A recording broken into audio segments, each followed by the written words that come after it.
இன்னைக்கு நம்ம சொரக்காய் கூட்டு செய்யலாம். எப்படி செய்யலாம் பார்க்கலாம் வாங்க. இப்போ நம்ம இதை தோல் சீவிக்கலாம். தோல் சீவிட்டு நம்ம சின்ன சின்னதாக கட் பண்ணிக்கலாம்.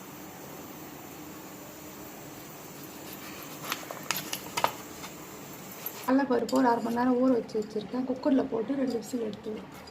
கடலைப்பருப்பு நல்லா வெந்துடுச்சு. எண்ணெய், கடுகு, பூண்டு, வெங்காயம், தக்காளி,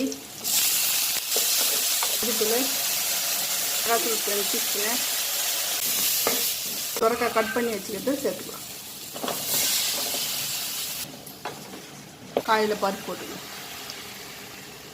காய் வேகிறதுக்கு கொஞ்சமாக தண்ணி ஊற்றிக்கலாம். காய் நல்லா வெந்துடுச்சு. நம்ம தேங்காய் அரைச்சி வச்சுருக்கு, அது போட்டுக்கலாம். அவ்வளோதான், சொரக்காய் கூட்டு ரெடி. நீங்களும் வீட்டில் செஞ்சு பாருங்கள், நல்லாயிருக்கும்.